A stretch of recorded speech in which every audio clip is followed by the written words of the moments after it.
So I was thinking today, let's make sure we understand what was in chapter 4 properly because it's a little complicated. And last time we I think we rushed through it a little bit.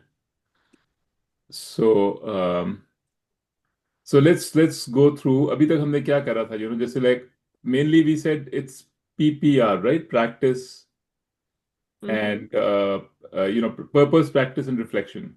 Yes. Mm-hmm. So what happens is, as we go through the Gita, the first 6 chapters of the Gita, the first 6 chapters, like I told you before, they're about us, how we develop as individuals, right?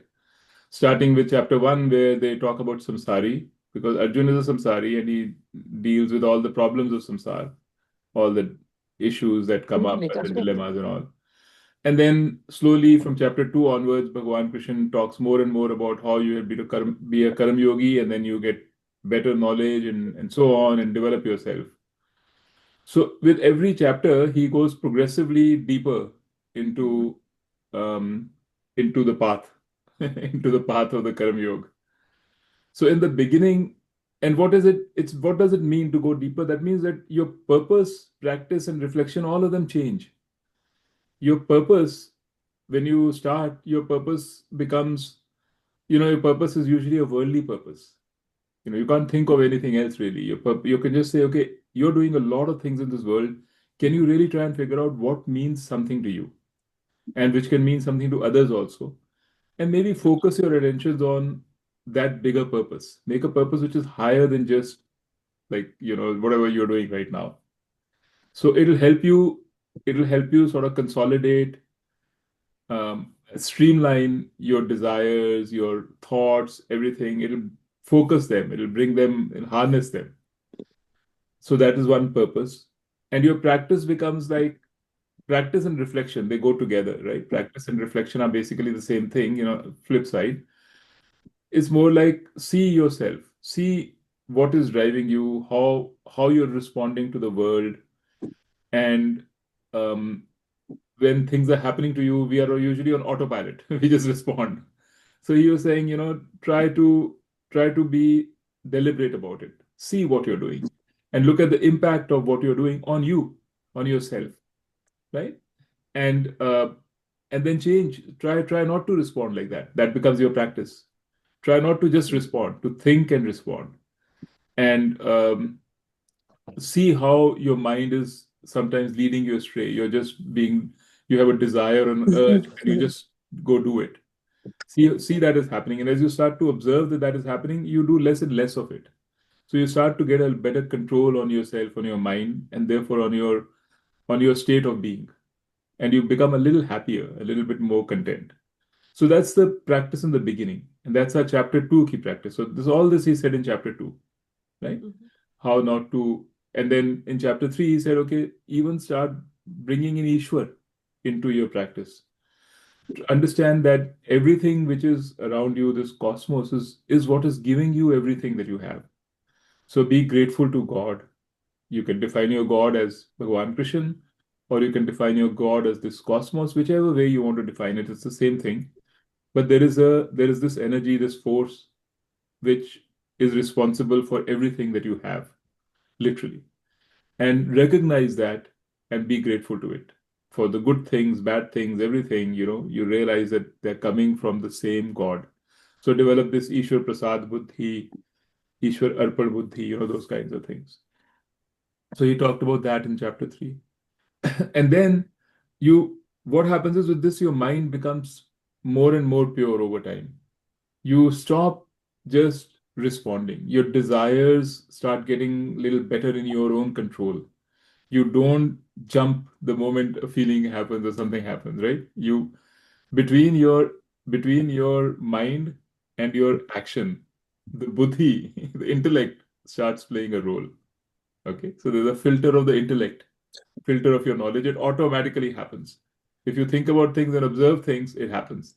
Why it doesn't happen when we are young is because we don't know, we don't observe it. It just the observation is not there. So then is chapter 4. Now he goes into a deeper level. Now he says, okay, as you're getting more and more ready, now you can start bringing self knowledge into the picture. So try to understand what is it that you are, because you are not this body and mind. So all these things that you were doing so far, which were like, I want to be better, I want to do this, there was a sense of me. Even if you want to improve yourself, there is this sense of ego, a sense of me. I will do, I will make my practice, I will observe more, I will control myself, I will control my feelings. So there's the sense of me is very strong.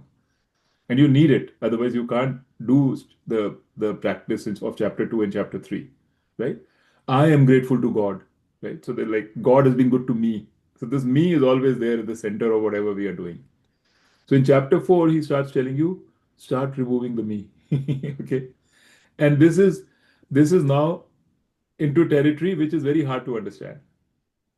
And therefore, to a large extent, our knowledge is going to be theoretical, because we are chapter 2 and chapter 3 people right now. We've not kind of, we haven't fully understood experientially what he's talking about. So I want to take you through a little exercise so that we can understand what chapter 4 is saying. Okay. We started talking about it last time too, but I think I kind of rushed through it. We probably didn't do a I didn't do a very good job. So um so what I'm going to ask you to think about it is, understand that there is something called the external environment, right? Which is the environment around us, where we are staying, where we are living, um, uh, the people around us, our friends, our relationships. We are having an external connection with the world around us, right? And there's also an internal environment, the environment in our mind, in our cells, which is our own thoughts, how we deal with how we process things. Like some people have, uh, anxiety. That is part of your internal environment. It may have something to do with the external environment. It may not have anything to do with the external environment. It could, but it's your own environment. But some you have unfulfilled desires, strong desires, urges, obsessions. All of these are part of your internal environment.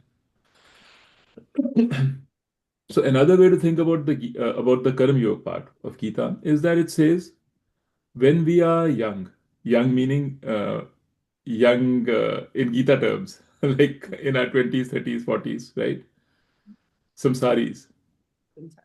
We are very focused on the external environment, because we think that the external environment is the route to our happiness. We think that if we are in America, right, in Orange County, or in the Bay Area, whatever, right, or wherever, whatever, where the weather is nice, okay, uh, and the pollution is not there, we'll be happier. Or if I have, and this is a little bit more difficult to understand, if I have good people around me, good friends, good relationships, I'll be happier, which we will be. I mean, it's true. It's true. So I'm not saying this is totally wrong, but a lot of our effort is towards changing the environment. If we have more money, then we can live in a bigger house, then we can, do more things, we can travel. It's all part of our external environment, and that is the reason for our happiness. And it is true. It's not that we do feel happy when all these things happen. And that's the first stage of our life. We have to do all that, because we have to understand its happiness, understand what it can give us. But over time, what you realize is that it doesn't give everything. That you thought that it's a silver bullet, but it's not a silver bullet. It doesn't answer all your questions. You get happy for a while, and then you want more, and then you want more, and then something else is still missing. So gradually, you start realizing that you have to start paying attention to your internal environment. The internal environment, which is how you process the external environment, how you process your thoughts, is also a very key part of happiness. So two people can be in the same external environment, and one can be a lot happier than the other. And that's because of their internal environment. It's in the internal environment in Sanskrit is called the Antahkarna. We call it Antahkarna Shuddhi. That means purifying your internal environment, right? So the internal environment is very important because internal environment, we will not say, "Oh, I get angry all the time. I lose my cool. I have these obsessions which drive me. I have everything, yet I can't sleep at night. I have like on paper I say I'm very grateful to God, but I'm always asking him for more, right? So this is all your internal environment, how your mind and brain and all are configured. What is causing it could be even issues or medical issues in the internal environment. It could be a lot of things which can be causing um, causing you unhappiness. And then, so your focus slowly starts shifting from the external to the internal. So it's not that external is not important. It's not that none of these things are not important. It's not that. It's just that they all have to be taken care of. And actually, this is about when we go to spirituality, when we come to Gita. Normally, seriously speaking, when you're serious, वैसे तो anybody can want to say मैं गीता सुनना चाहता हूँ या चाहती हूँ, that is all fine. But when you're really wanting to change your internal environment, then you need help. Then you say, okay, let me see what Gita has to say, or any other spirituality has to say. And you start turning towards God in a more serious way. And it's the start of the spiritual journey. And what Bhagavan Krishna says in the Gita is that to purify your internal environment, you need Karma Yoga. Karma Yoga's job is to purify your internal environment. That's why he says, if you are doing something for wanting something tangible, because I want more money, because I want this, I want that, what are you addressing? External environment or internal environment? External. External, right? Because you're saying, I want a better house, that's why I'm working. I want more money, that's why I'm working. I want more, power, that's why I'm working. So you're still addressing the external environment. So, and many people, they say, yeah, that is the way to work. But that's because they haven't realized that there is an internal environment which is more important. It has really nothing much to do with that. After a point, money and all don't really affect your internal environment. So Karma Yoga is a way to address your internal environment. So you can do the same work, but not because you want more money, but because you want Antakarna Shuddhi. You want to make your internal environment better. Because you're beginning to realize that, oh my God, my happiness really depends on the internal environment. So chapter 2, chapter 3 is all about addressing the internal environment, right? And the reflections that we do when we say PPR, the reflection that we do is about how I am reacting, not about how I can change the world. Like I may be having a lot of problems with my wife or husband, and initially I'd say, oh, all his fault or her fault, right? That's the external environment. My reflection now is not his fault or her fault. I'm saying, how am I reacting? That is completely got to do with my internal environment. I'm saying, let my external environment be what it is. I'm fine with the same house, same wife, same everything, no change. Now, how am I reacting? That means your focus is now gone on the internal environment, and you want to look at how to change your internal environment. And that is the crux of Karma Yoga, correct? That's what Karma Yoga says. So that is your reflection. And your practice is what? Your practice is not that I'm going to change my external environment. Your practice is I'm going to respond differently. When somebody is making me angry, I'm not going to try to change that person. I'm going to stop reacting. That is my practice, right? So that is chapter 2. Chapter 3 adds the Ishwar part to it too. That recognize that in this environment, external environment, there's also Ishwar. Because the Ishwar is the one who has provided all this. He's provided not just the external environment, but also the internal environment. Ishwar has provided everything. And begin to recognize this. And this is a transition. It's a big transition. Because so far you thought internal environment is all you. External environment is all Ishwar. Ishwar has given me all this, but how I react to it is my job. Ishwar's job is the external. Now you're saying, no, no, no. chapter 3 ke baad, chapter 4 is now going into this. It's saying, no, both the environments are Ishwar. Some people have a very sharp mind.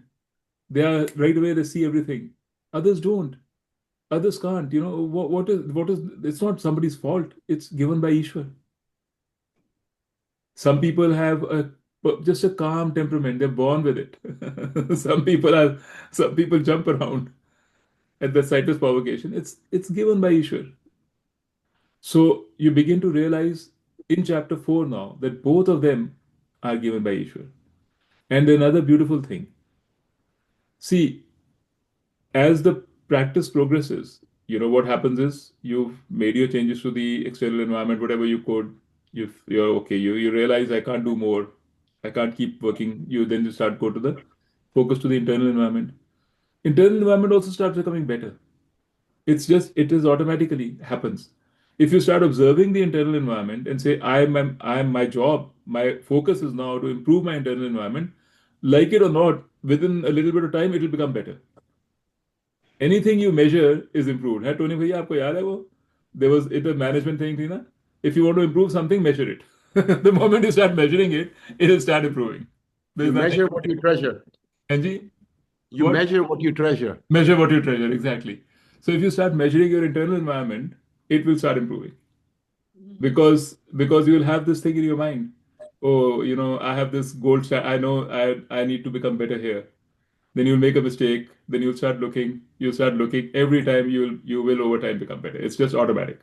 It's So so far true. it's never become better because we never paid attention to it. We never thought that it was important. So the internal environment will become better, but there is no end to betterness. Right?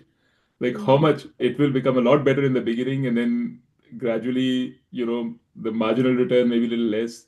You can't be perfect. Nothing can ever be totally perfect. Nitu, Right? on this, we talked about this a little while ago, a couple of weeks back, I think, and I was talking about my frustration. But I am seeing now, as I'm reflecting more, that I'm finding opportunities to be changing Yes, because you're observing, right? because I'm observing and I know this is what my north is, and I Yes. don't want, okay, don't say it. I'm holding Yeah. myself back, and it's Yeah. actually beginning. I'm on a scale of 1 to 10 at a scale of 1, but it's No, beginning no. to take shape. No, Tony Bhaiya, and it'll go very fast also Yeah. because you're so focused, you're a focused person, you'll apply the same focus to whatever objective you have. This is your objective now. So Yeah. you'll apply that, right? Yeah. And you have Eka buddhi infinite. is a very powerful. Eka buddhi is a very powerful. Ekabudhi is a very powerful thing, right? Exactly. Yeah. So and you have multiple opportunities. It's not like there are so many opportunities which come every day, so we Yeah. can just keep working at it. But the point is, and the question that I wanted to ask you, which I was saying, this exercise for chapter 4, is let's say, Billu Rupa, you're all good, right? You're listening? Yeah, yeah. Understanding so far? Yeah. Yeah. So the question is, what does a antakarna, Shuddha antakarna mean? Let's say that we have completely cleansed our internal environment. It's become good. What does it mean? It means it's objective. It's not biased. There are no crazy desires running all over the place, right? Um, you don't. It's not reactive. You're not just reacting to anything. You're using your buddhi. So it's a neutral thing. Like, the mind so far has been a problem. It introduces bias, introduces obsessions, introduces problems. But now a clear antakarna means that the problems are being resolved in your own mind. Your mind is becoming clean. What we find, and Gita says that, and Vedanta says it all the time, what we find is that this exponentially increases our happiness. Exponentially. And in fact, actually, Gita may, uh, they give descriptions about it. How the happiness from the outside world is X, let's say. Then the happiness from a clean mind is 100x. Then happiness from knowing yourself is 100 times 100x, and so on. It's like they're giving these, not in Gita and Vedanta, they're giving these sort of numbers just to kind of give you a scale that there is no comparison. between the happiness that you get from the world outside and the happiness you get from a clean mind, from a mind which is pure. So my question is that why is it that if we have a clean mind, we should be happy? It just means it's a clean mind. Like, where is this happiness coming from? So, for example, you can say, if I have a car, a big, nice house, I'll be happy. You can say the happiness is coming from the nice house or a big house, or happiness is coming from some power or some friend or something. But if your mind is clean, thoughts have kind of disappeared or they're becoming less and less. Why are you so happy? Not just happy, you're like exponentially more happy.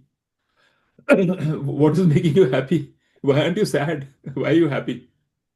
There are no desires. There's no Yes, so there's no nothing. desire. Like, life is so sad. There's nothing. What am I doing? There's no desire. I'll be totally sad. There's no purpose left in life. What am I here for? I may as well die. It doesn't happen. Nothing affects you. I mean, but that doesn't mean you are sad. It's Yeah, but like, then why does it mean that you're happy? It could mean you're neutral. yeah, you're neutral, but The delta between your expectation and reality have come down close. Right, but That's where does the happiness come from? See, this is sort of the Vedanta's big message, born by reality experience, is that our our nature is happiness. That's what it says. It says it says that, in fact, there is something called Anand Mimamsa, which is part of the Taittiriya Upanishad. Okay, it's a very well-known section of the Taittiriya Upanishad. Anand Mimamsa means logic, reverential logic, and it gives you the logic of happiness. Anand Mimamsa. And it explains to you how happiness, what happens. Because what really is the reason for happiness is not anything else, it's just our nature. If we are calm, if you see a happy kid, you just see a kid who's not doing anything, if you're just doing nothing, you will be filled with happiness. If you have nothing stopping you, if you don't have thoughts to filter them through, or other problems, right, which you introduce yourself, you will just be filled with happiness because that's what your nature is.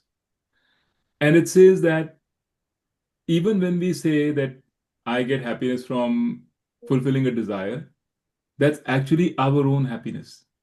We attribute it to something outside. So it says what happens is that our nature is happiness, but a desire is a ripple in the nature, is a ripple in the mind. When we have a desire, we don't allow ourselves to be ourselves, because we say, I have a desire, I want that. So your focus is now no longer on yourself, it's on that object that you want. And you have then convinced yourself that I will never be happy till I get that object. And it just grows. It snowballs till so much that you become completely focused on that object, and you completely lose touch with yourself. Now, what happens when you meet that desire? Let's say you have a big desire for a promotion and you get that promotion, or for a house and you get that house. Then, for that moment of time, that desire goes because it's met. So, whatever was obstructing yourself from you is gone. So, you then are back in touch with yourself. And the relief and the pleasure you feel after meeting a desire is just your return back to you. That's all. There was a state where you had this strong desire, you were not close to yourself. Now the desire is met, there is no more desire. You're back to yourself, you're back home.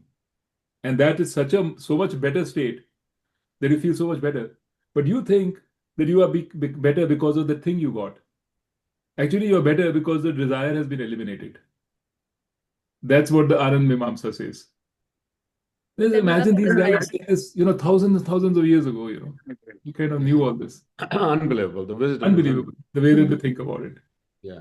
So, Jitu, is the right way to think about this for a young one 20, 30, 40-year-old who's trying to make it in life, is the right way to think?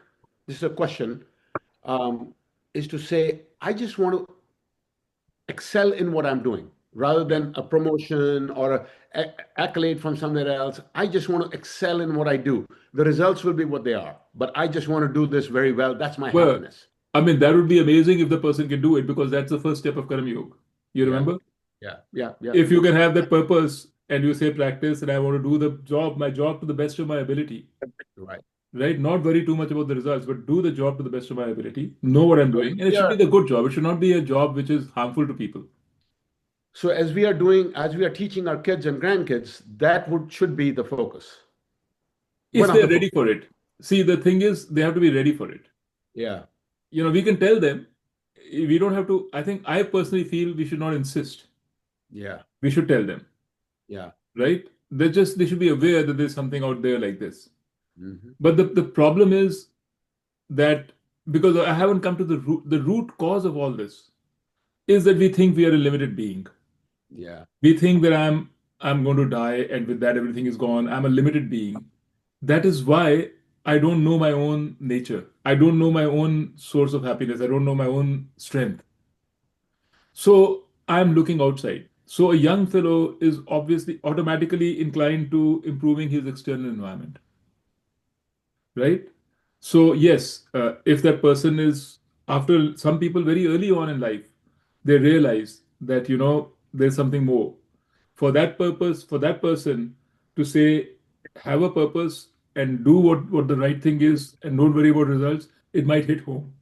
But for a lot, it won't, because they'll say, "What do you mean, don't worry about results? Results is what I'm after at the end of the day. Like if I don't have a good result, if I don't have people only, the world looks at results. Now they're convinced कि दुनिया तो सारा यही देखती है कि उसके पास कितना पैसा है. अगर मेरे पास पैसा है तो मेरे को ज्यादा इज्जत मिलेगी. That's how we think, right? Because so after some time, but yeah, if you want to give the advice, I would say that's the right advice, but be ready for yeah. a little disappointment initially. But But Nitu, I that's don't understand what you mean by saying our nature is happiness. it What is means. what So is the meaning of that? what our nature is actually, what it means is to understand that ये हमने कहा था ना, external environment and internal environment. Hmm. It's my external environment and my internal environment. Hmm. Who's the me, right? So when we are not aware of this, right? That who am I? We think I am. Sometimes we think I'm my external environment, but definitely we think we are my internal environment. That I am consisting of my body, my mind, my brain, my thoughts, my emotions, my feelings, my preferences, my desires. This composite of this is what's called me, Hmm. right? This Yeah. is how we think. Hmm. And a vast percentage of this composite, like 80, Hmm. 90% of this composite, is what we call our thoughts and feelings and desires and preferences. But this is nothing but the internal environment. A vast portion of this is internal environment. So we are thinking that most people confuse themselves with their internal environment. I think I am no different than my internal environment. I'm no different from my mind. What my mind is, that is what I am. If my mind is angry, I am angry. If my mind is sick, I am sick. If my mind is, volatile, then I am volatile. This is how we think. Our language is also like that, right? Even in language, we say the same thing. So when we think like this, we have not really recognized the me, the I, correct? So we don't know what that I is. We don't know that it even exists. We just know that this mind exists. And there is no happiness to be found internally in this. In all these thoughts and things, there's no sustained happiness to be found as such. So we try to say, okay, if I reorder my thoughts, if I change my thought pattern, if I change my world outside, you're basically playing around with the reconfiguration of either your internal environment or external environment all the time. That's all we are doing. We're trying to reconfigure it one way or the other. Right? कोई हमको बताएगा ऐसे रिकन्फिगर करो, हम उस गुरु के स्वामी के पास चले जाएंगे। कोई दूसरा स्वामी कुछ और बताएगा, गुरु बताएगा, हम वो करना शुरू कर देंगे। We are just reconfiguring, but we are completely unaware of the me, the one which is inside all of this. Whose external and internal environment it is? Who's the me? That me is what Gita and Vedanta introduce us to. That me is what's called Brahman or Atma, any of these things, the Dehi. That's what that me is. And that me can't be seen, can't be felt, because only thoughts and feelings are felt. Thoughts and feelings are internal environment. So me can't be seen, can't be felt. All our usual ways of knowing don't apply to the me. We can't hear it, we can't feel it, we can't touch it, we can't go there, we can't think about it, we can't cognize it. If you start cognizing it, you'll realize, oh, no, no, the one who's cognizing is the me, not the thing that is being cognized. So you can't cognize it either. So how do you know this me? So this whole thing about Gita ultimately is to help you get to the me. That me is that happiness, is that consciousness, which you get to realize after you go through this journey. You will wonder, that's why I asked you, where is this happiness coming from? And after some time, you realize that it's it doesn't really matter what your external environment is. It doesn't even matter what your internal environment is.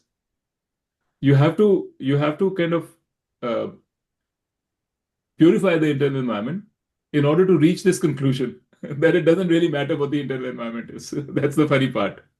That I can't just tell somebody it doesn't really matter your consciousness. It doesn't matter what your internal environment is, and hope that the person will be fine. The person will not even understand anything.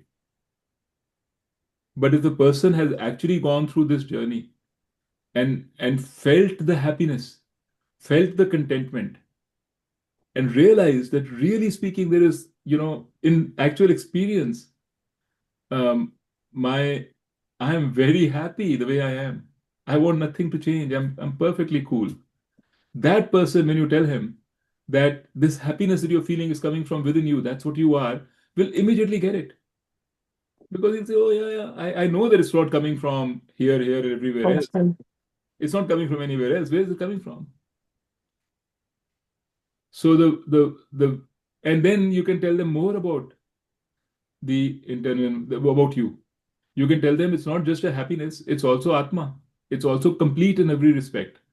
It's also Purna. All the things that Shankaracharya has said about the Atma, Asanga, Purna, all these things now will suddenly start. He'll say, "Yeah, I can see this now, because his mind is ready. His mind is prepared. But not a person who has no idea about this.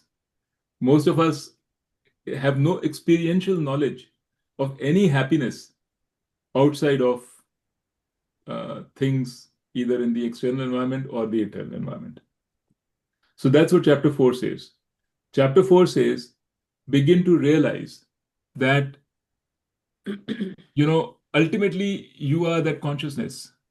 You're not the doer, you're not the ego, you're not the me that you think you are, right? But Nitto, Huh. I mean, you have to live a life too, right? Yeah. So you have to deal with the external environment and you have to still deal with the internal environment. Absolutely. You Yeah. still have to have a reaction to it, Yes. right? Yeah. So, but still, I mean, as long as you are content within yourself, you still should be able to express Absolutely. your Yes. Totally. And that expression will be very different. That expression will be an expression coming out of happiness and contentment. It won't be an expression of frustration. So, but you're absolutely right. Remember last time I told you, because Arjun asked Krishna Bhagwan this, "Okay, then why are you working?" If you're like, so Krishna Bhagwan said, Lok Sangraha Artham. You remember that? Lok Sangraha Artham. You have this world is going on. You are in this world. You have to live in this world. Yeah. yeah. You're not going to go tell people, I am not this body and mind. I am the consciousness. You're talking to my body and mind. You're not talking to me. If I took a loan, it wasn't me who took the loan from you. You can go after my body mind. You can't do that. You're still, but within you, you realize it. Yeah. So So that chapter means, 4 is this, and chapter 5, sorry, go ahead. so you said that whatever the response has to be does not have to be out of frustration. So that means basically you should not react. Your response should not be reactive or offensive or aggressive, but it Yeah, should so be what, how should it be then? so I my mean, if something is irritating you or making you upset, how do yeah, you yeah. So react? so I was going to say that you shouldn't say should be. This is not Uh, about a should. yeah. You don't have to kind of force yourself to be something that you're not. Yeah. Okay? Okay. So you But you react the way you react. yeah. What I was saying was when you are at that stage where where the other person is not what you're dependent on for happiness, you are happy all the time anyway, then it won't be. Because the frustration comes from expectation, Yeah. right? It comes from an expectation that the other person is going to behave in a particular way. Maybe Mm-hmm. because I was so nice to him, then he Mm-hmm. will return my. That's an Right. expectation, right? Yeah. So when there's an expectation, there is a chance, possibility of frustration, Right. Right. Okay. right? Got it. But if you Yeah. don't have a expectation, then there is no possibility of frustration. Mm-hmm. Then you are doing it out of purely, it's a you're not expecting anything meaningful, anything which is important to your existence. You're not expecting. You're expecting day-to-day thing, and you may even be frustrated. You can be frustrated on the surface. Mm-hmm. You know, it was like एक ये जो last time one of these Pandit ISKCON के जो स्वामी थे ना उनका मैं lecture सुन रहा था. So he was talking about this. He said one of the students one time one student asked him that Ramchandra ji is Bhagwan and knows everything. But when Sita का अपहरण हुआ था, he was totally frustrated. He was going around here and there asking पेड़ पौधों से पूछ रहा था आपने सीता को देखा जानवरों से पूछ रहा था आपने सीता को देखा कहाँ है सीता बिल्कुल मोहित like emotional in sorrow confused so he said why is he reacting like this so he said there was a story about Shankar and Parvati they were flying in their Pushpak Viman they were flying overhead and Parvati saw Ramchandra ji in the forest reacting like this. So she told Shankar Bhagwan, she said, इनको क्या हो गया? अरे अरे बाबा बहुत बुरी बात है. बेचारा poor Ram, he's missing his wife and he's so full of sorrow. आप उनको help करो. So Mm-hmm. Shankar Bhagwan said, नहीं नहीं तुम इसमें मत पड़ो. ये माया है. ये लीला है. लीला. It's a play, right? लोक संग्रहार्थम. लोगों के लिए. It's a play. So so Parvati said, नहीं नहीं नहीं नहीं नहीं मैं जाती हूँ. So Parvati said nothing doing. So she got off the Pushpak Viman and changed her भेस बदल के as Gita, as Sita. As Sita, she went and stood in front of Ram. She thought कि राम सीता को देखेगा तो शायद थोड़ा सा उसको वो मिल जाएगा, चैन मिलेगा। चैन मिलेगा. So so the moment she stood in front of Ramchandra stopped what he was doing and he folded his hands and said, Mata, आप यहाँ कैसे? Everything changed. The whole scene is changed. He's at peace. Saying, Mata, आप यहाँ कैसे? So Parvati immediately understood. She said, इसको तो सब पता है. ये तो I'm not going to. Yeah. And she ran away from there. वो वापस चली गई. She said, मैं जा रही हूँ. So she went back to Yeah. you know to Shankar Bhagwan. And Shankar ne kaha, he said, I told you. Why are you interfering in Leela? He said, Leela to chalegi. Even people who know everything, who everything, they are living in this world. He is doing this. He has to show to people that he is sad, he's upset. What will people think otherwise? What will they take away? That this king, he couldn't care about his wife, right? So But so he knew all the time that Sita had been done a paran and he knew where she is and everything. So all this he was was drama avatar. for He the knew world. everything. He knew he will find Sita also, and he also knew that all these things don't matter in the end. Ravan is also as good as God. It's not that Ravan is not a Bhagwan. Ravan, everybody is Ishwar. He has all that mentality. He knew all that. Yet he was still doing everything that was, needed to be done in this world, and they call it Lok Sangraha Artham. Because people don't understand. So as they understand, your experience changes. So this is the story. I mean, I don't know how far it's true or whatever, but that sort of answers your question, Meeta.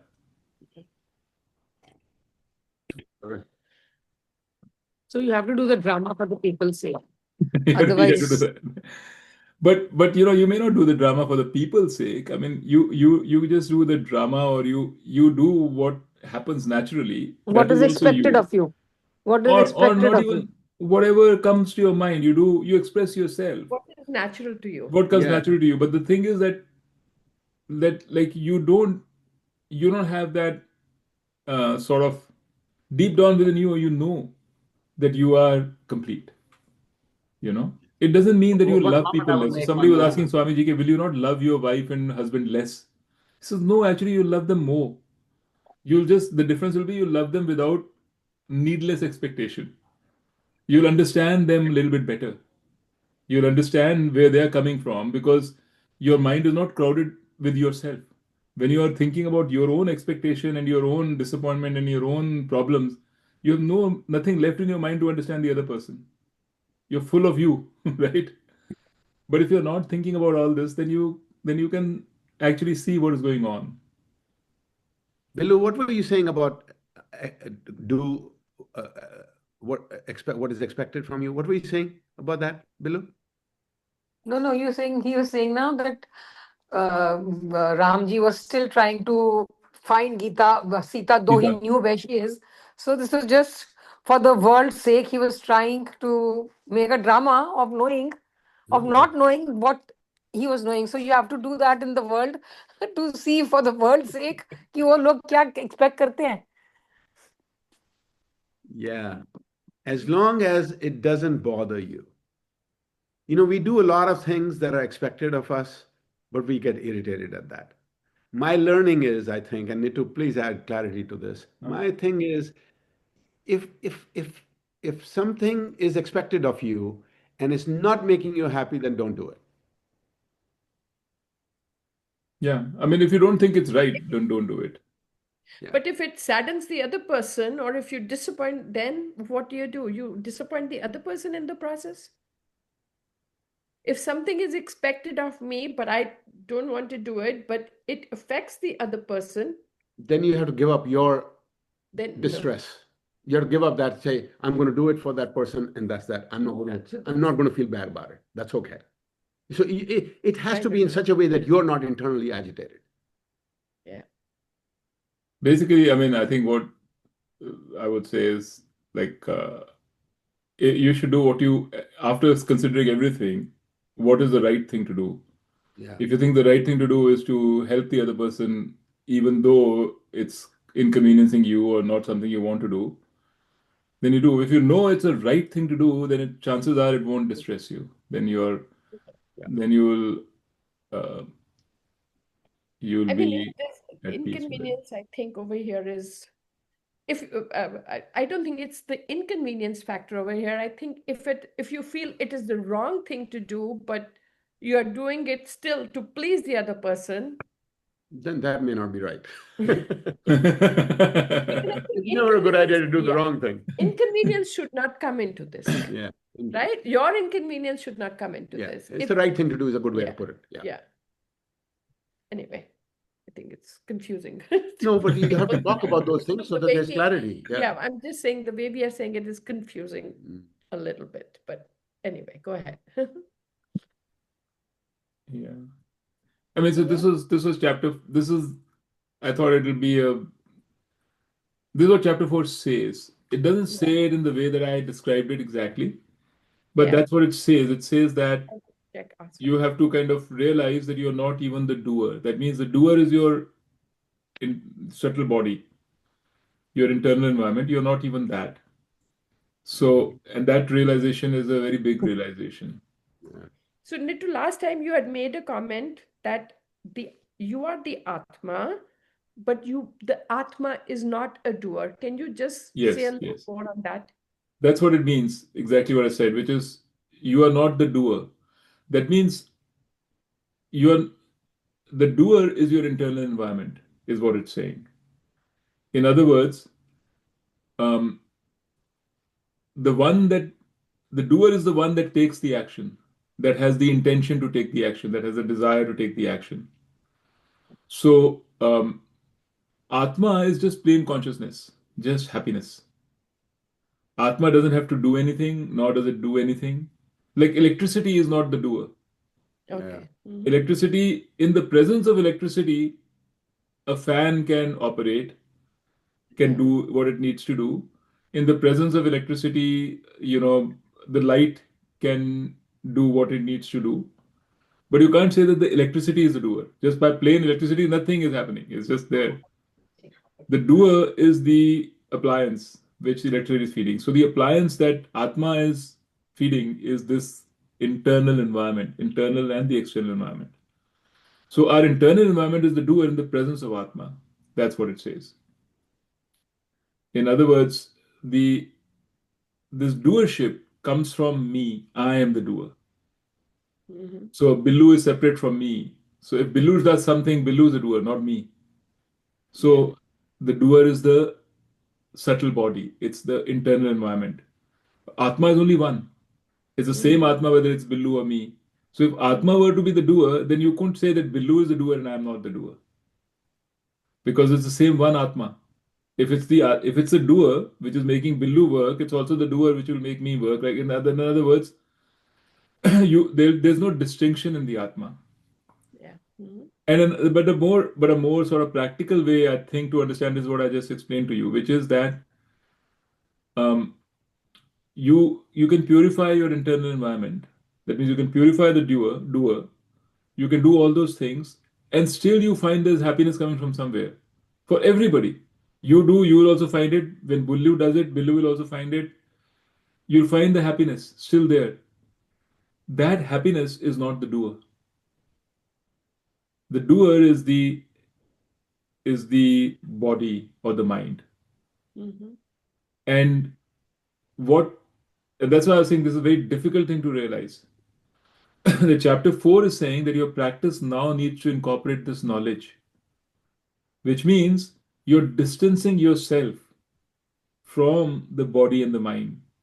And you're saying, ये जो काम कर रहा है, the person who is doing the pap and the punya, the person who is doing the good things and the bad things. Yes, it's true that I am the one who's doing these good and the bad things, but it's also true that I am removed from even this entity. Because what I really am is Atma, you know, and I'm not, I associate myself with the doer because I associate myself with the ego. It's like that's what I've always done, but I'm really not. Like at the end of the day, and this is not something that you can, this is a piece of knowledge that you have. And I was going to tell you, chapter 6 is about meditation. So it goes further. It says as you go further along this practice, then in chapter 6 you say you spend time on meditation. To meditate, to fully realize, understand that, I am not the doer. I've all along in my life, I've always thought I'm the doer. I've always blamed and praised myself for doing things, for doing all this that I've built up, for doing good things or bad things. I felt unhappy for doing the bad things. I felt happy for doing the good things. All along my life, this is what I've done. But now I'm coming to a point where I realize that all that is just a play. It's a, you know, uh, at this Lok Sangraha Arthav, it's a Leela, it's given by God. These are things which have all been given. I am beyond all this. I am just the consciousness, which is happiness, which is, you know, which is the same in everything. It's like this is all this is all stuff that you would meditate on when you're sort of um, beginning to understand all this. Because detaching ourselves from doership is very difficult. We are so attached to our doership, to us, कि मैं हूँ. We are very attached to this me. But you have to prepare yourself for death. Yeah. Because in death, this me is gone. And today we think that when the me is gone, everything is gone. Nothing remains. But actually, that's not true. It's like when you're in deep sleep. deep sleep, you're not dreaming nothing. This me is gone. There is no me. But we are very happy in deep sleep. Who's happy? We don't know. Is it me? Is it the individual who was happy? I don't know. I mean, because that individual doesn't exist. Yeah. But there is happiness. There is existence. Who exists? We don't know. But existence is there. So that's what is the ultimate message. That's where he's taking us slowly, bit by bit by bit. He said all this in chapter 2, if you remember. In the beginning, he said all this, but then we didn't understand any of those things. We were like too far removed. But slowly now he's saying, okay, let me just one step further. Let's go deeper. So do you understand, or it's very difficult to understand? So I'm really sorry. You understand, but the Practicality of it. yeah, to really Yeah, to believe it is different. it's very different. Yeah. I mean, if you believe it, you're moksha. You're in I moksha. know. Right now, Then- only the concept is becoming familiar. Yeah, right right. now the concept is becoming familiar. Yeah. And as you get deeper into this path, and as you begin to see your happiness coming from nowhere, right? Then your conviction will start growing a little bit more.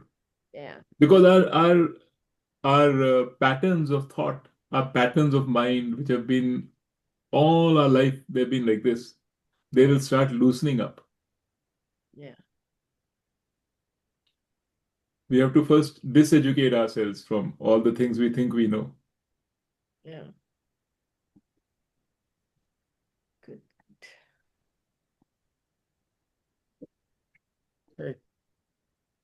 Okay. Any questions? Anything else? Billu, was this a little more clear? Because Billu told me last time, she said, into the chapter 4, you were too fast.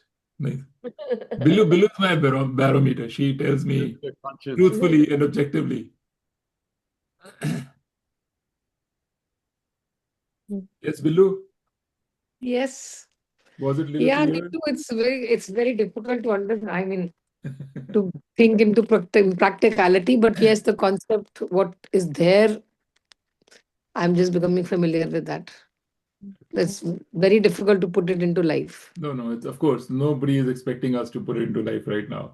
We just have to put that initial stage into life at this moment.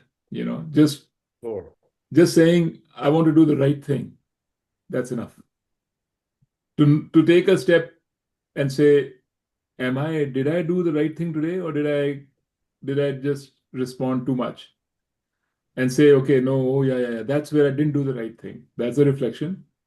And next time, try to do the right thing. That's all we have to do right now. That's that's like big for us. Big Yeah, enough, that's I true. think. That's what I'm saying, one baby steps at a time. Yeah, baby step at a Rather time. than to jump to this by saying, Yeah. I have to reach here. It's like yet very far away. We don't know how far it is. Too We much just yet know into that the we world have. still. I do not know. I feel. It may not be as far also once you start. So far we've never stepped on this path, right? So right in the beginning, it's difficult because we are stepping into a new path. But Yeah. it may go faster than we think. It may be one lifetime, not 100. Mm. Rupa? And you do the right thing. That's it. That's all I got. Rupa, you are very good at writing a pressy. नहीं All right. Summarize. Some get to नहीं नहीं one-liner, which is awesome. नहीं तो मैं बस ओ ये तो दिमाग में ये समझ आया और आया नहीं समझ तो मैं क्या करा